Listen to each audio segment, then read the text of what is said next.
Paper খুলবেন, রাশিফল, সিংহ রাশি, কন্যা রাশি, দিনটা কেমন যাবে বিশ্বাস করলেই মোশরেক হয়ে যাবে। রাস্তার পাশে টিয়া পাখি দিয়ে ভাগ্য পরীক্ষা করছে, হাতটা দেখে দেন তো ভাই কি আছে, বললেই শিরক হয়ে যাবে। আংটি বিক্রি করছে, আংটি পরলে রোগ ভালো হবে, হাতে দিল রোগ ভালো হবে এই উদ্দেশ্যে, মোশরেক। হাতে দিয়েছে রোগ ভালো হবে, আমার ডায়াবেটিস ভালো হয়ে যাবে, বিসমিল্লাহ, ব্যাস মোশরেক, নাউজুবিল্লাহ। এই আকীদা নিয়ে পড়লেই মোশরেক। মুসলিম সমাজে অহরহ শিরক আছে। আর আবু জেহেলের যুগে কি ছিল ভাই? আবু জেহেলের যুগে অনেকদিন বলেছি মেজর 5টা সমস্যা ছিল। কয়টা?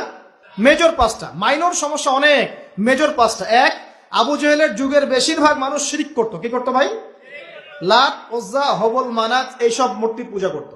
এখন হয়তো মুসলিম সমাজে এটা নাই ঠিকই, কিন্তু মুসলিমরা এখন কবর মাজার পূজায় শুরু করেছে, করে নাই? মুসলিমরাও এখন নেক্সট সুরতে ধোকা খাচ্ছে। শিরক তো আমাদের সমাজ